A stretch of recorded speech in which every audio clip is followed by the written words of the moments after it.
What would you do if a child confessed to you that they were sexually violated? Hi, I am Faith Gore, your mental health coach. Thank you for joining me again today as we continue learning together.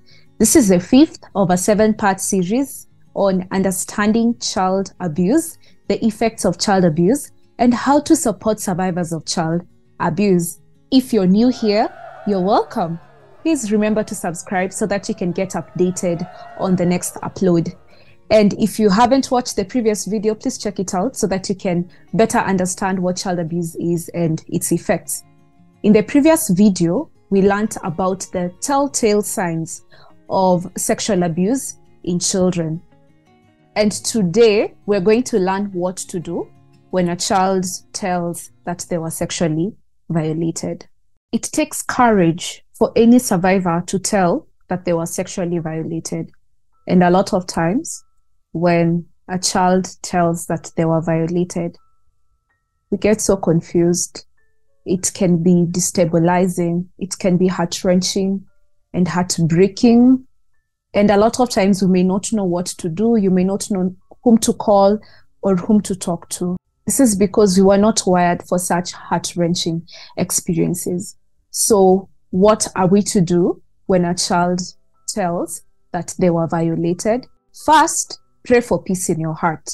This will help you stay calm. Why is it important for you to stay calm? You see, children interpret facial expressions differently. Yes, you may respond with anger or shock or confusion. And a lot of times, a child may interpret that your anger is towards them. They may think that you're angry because of them. They may think that you're mad at them. So in case your anger shows, please let them know that you're not mad at them. And then be present and show care. Be compassionate. Be curious and stay calm.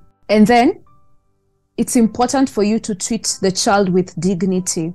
So first, find a quiet, safe, and comfortable place where this child can freely tell what has happened to them.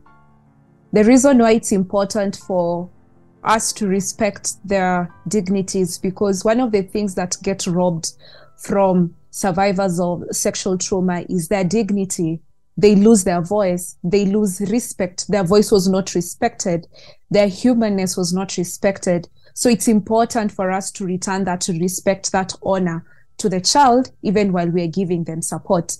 And then listen with compassion. Let it be heard in your voice and assure them of their safety with you and their safety where they are. And then believe them and take note of their body language. And some of the things to tell are, tell them that abuse was not their fault. Thank them for telling you what happened to them. Thank them for trusting you with their pain. Congratulate their courage and bravery to tell. Tell them that they will find help. Tell them what help looks like. This will help them feel respected and honored. Again, it will return the dignity that was robbed from them by the perpetrator. And then seek for medical support.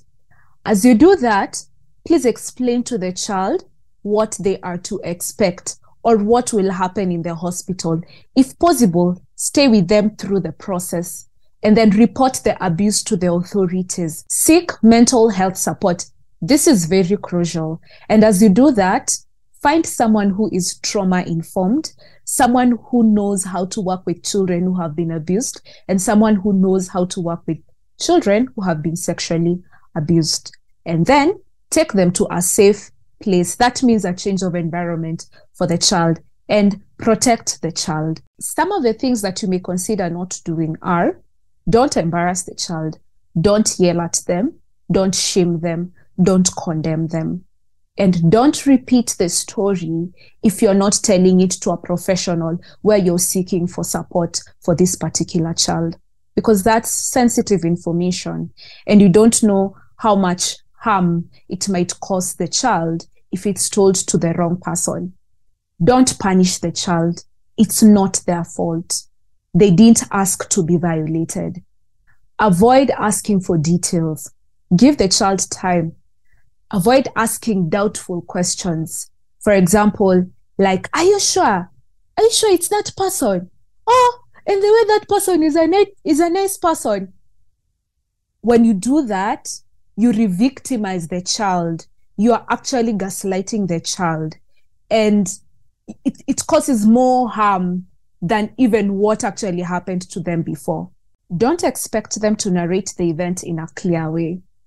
This is because a lot of times when survivors retell their stories, they get dysregulated. And what happens to our brains when we are dysregulated? The mind goes into a survival mode, and either a child can either freeze or the mind will block some information. And so some of the things that they're saying may not be accurate to you, but if told to a professional, they'll find a way to support them. Don't confront the abuser. This may pose a risk to you and to the child as well. Don't take the child to the abuser. That's inhuman. Don't ask for evidence, because for a survivor, their story is your first evidence. Believe them.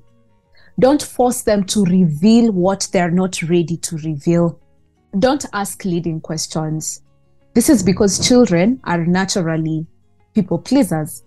And so when you ask them leading questions, for example, and then, did he touch you this way? Oh, did he do this to you? When you tell that to a child, they may agree with you out of fear, or so that they can get over with the situation. One more thing, as you seek for mental health support for this child, make sure you also get mental health support for yourself as well. I'm so glad you're able to learn with me today. Join me again in the next video as we learn about how to identify a perpetrator. See you then.